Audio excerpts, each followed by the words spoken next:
আমার ছেলে হিসেবে আলাদা কোনো সুযোগও বেশি কিছু পাবে না। আমারই ছেলে হিসাবে সে সেখানে অভিনয় করেছে। এক টেকে আমরা শটটা ওকে করেছিলাম, কারণ আমরা ওই দ্বিতীয়বার টেক দেওয়ার মতো আমাদের শারীরিক মানসিক কোনো শক্তি ছিল না। কারণ বাস্তবেও আমার ছেলে, ফিল্মেও আমার ছেলের চরিত্রে অভিনয় করেছে। কারণ এমন মার দিয়েছিল রনি, আমার পিঠ একদম পুরা খামচি দিয়ে, সাদা মাংস, রক্ত।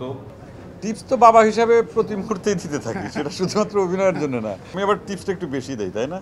আর তিশাকে তো টাস করে এরকম একটা মারলো, তিশার 1 ঘন্টা বা একদিনের মধ্যে ঘাড় ঘুরাই দিয়ে পারে। টিপস দেয় যে অভিনয় করতে হলে তোমাকে পড়ালেখাটা ঠিক মতো করতে হবে। দর্শক যদি ওকে গ্রহণ করে ও এগিয়ে যাবে, আর যদি গ্রহণ না করে তাহলে ওখানেই সমাপ্ত। এটাই আর কি। আর অভিনেতা একদিনে শেখা যায় না, তাই না? কিন্তু দর্শকের সামনে ওকে যদি অভিনেতা হিসেবে প্রতিষ্ঠিত হতে হয়, ওকে অভিনয়টাই ঠিক মতো শিখতে হবে এবং করতে হবে। মনোগামীতে আমার চরিত্র যেটা, তার নাম হচ্ছে সাবকাত। সাবকাত নাম। আমার সহশিল্পী যারা ছিলেন আপনারা তো জানেন, জেফার, তারপর প্রিমা, শুদ্ধ আর রায়। রায় আর শুদ্ধ হচ্ছে আমার ছেলে মেয়ে। তো আমার চরিত্রটা যে আমি একটা বিজ্ঞাপনী সংস্থার আর কি একজন কর্মকর্তা, এইটা খুবই কি বলবো, মিশ্র অনুভূতি। প্রথম কথা হচ্ছে যে ওর তো আর অভিনয়ের কোনো চর্চা নাই অথবা কোনো প্রস্তুতি নাই, ও শুধুমাত্র অভিনয় করতে চায়। বাবা যেহেতু অভিনয় করে, বাবার একটু জনপ্রিয়তাও আছে, সব কিছু মিলিয়েই ওরও একটা ইচ্ছা হয় যে ও অভিনয় করবে। কিন্তু চাইলেই তো আসলে অভিনয় করা যাবে না। আর তারপরে ও স্টুডেন্ট, ওর পড়াশোনা আছে। পড়াশোনাটা শেষ করে যদি অভিনয় শেখে, বা সেটা থিয়েটার থেকে হোক বা যে কোনোভাবে হোক না কেন, তারপর করতে চাইলে কিন্তু এটা একটা দীর্ঘ একটা পথ। এখন হচ্ছে যে ও ছোট একটা মানুষ, ওর বয়সী একটা চরিত্রে এখানে ফারুকী ভাই ওকে কাস্ট করেছে আমারই ছেলে হিসাবে, সে সেখানে অভিনয় করেছে। এর জন্য খুব আহামরি কোনো প্রস্তুতির ওর দরকার পড়েনি, কারণ বাস্তবেও আমার ছেলে এই নাটক বলছি, ফিল্মেও আমার ছেলের চরিত্রে অভিনয় করেছে। টিপস তো বাবা হিসাবে প্রতি মুহূর্তেই দিতে থাকি, সেটা শুধুমাত্র অভিনয়ের জন্য না। ঘুম থেকে ওঠা থেকে রাতে ঘুমানো পর্যন্ত কিছুক্ষণ পরপরই কোনো না কোনো বিষয় সম্পর্কে আর কি আমি আবার টিপসটা একটু বেশি দেই, তাই না? এবং তাদের সে বিরক্ত হয় আর কি। তবে অভিনয়ের ব্যাপারেও টিপস দেই যে অভিনয় করতে হলে তোমাকে পড়ালেখাটা ঠিকমতো করতে হবে, আর অনেক অনেক অনেক তোমার বই পড়তে হবে, অনেক ছবি দেখতে হবে, অনেক বড় বড় অভিনেতার অভিনয় দেখতে হবে। তা এটা দেখতে দেখতে একটা সময় তুমি নিজের মতো করে নিজে চিন্তা করতে শিখবে। তারপর অভিনয়ের শিক্ষাটা তুমি যদি, আর অভিনয়তে একদিনে শেখা যায় না, তাই না? এটা দীর্ঘ একটা সময় লাগে, এটা কন্টিনিউয়াস একটা প্রসেস। তো সেই প্রসেসের ভিতর দিয়ে যদি ওর সেই ধৈর্য, এবং প্রথম হচ্ছে এখন যেটা ভাবছে যে বোধহয় চাইলেই অভিনয় করা যায়, ব্যাপারটা তো একদম তা না।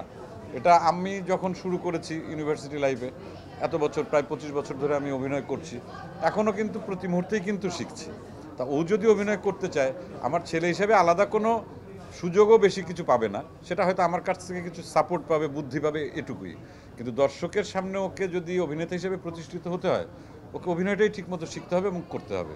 দর্শক যদি ওকে গ্রহণ করে ও এগিয়ে যাবে, আর যদি গ্রহণ না করে তাহলে ওখানেই সমাপ্ত।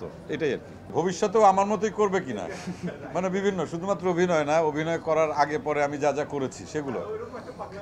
এখন একটা বিষয় হচ্ছে যে আমরা 8 ভাই বোন, তা আমি সবার ছোট।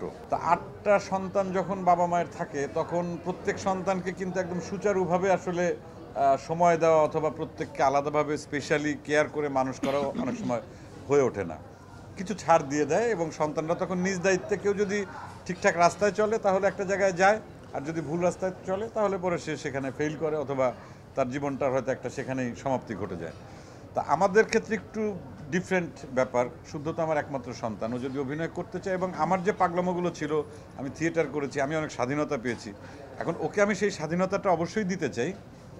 এখন সেই সঙ্গে ওকে গাইডটাও ঠিক মতো করতে চাই।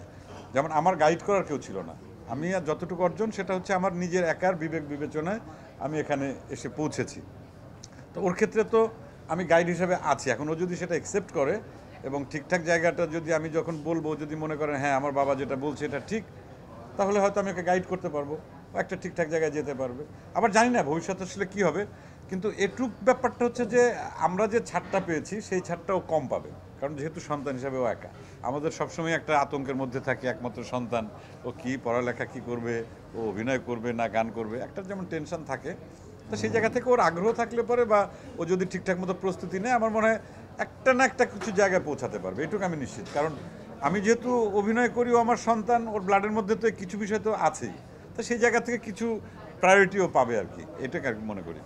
রনি কি দুর্দান্ত অভিনয় করেছিল এবং এক টেকে আমরা শটটা ওকে করেছিলাম, কারণ আমরা ওই দ্বিতীয়বার টেক দেওয়ার মতো আমাদের শারীরিক মানসিক কোনো মানে শক্তি ছিল না, কারণ এমন মার দিয়েছিল রনি, আমার পিঠ একদম পুরা খামচি দিয়ে মানে সাদা মাংস রক্ত।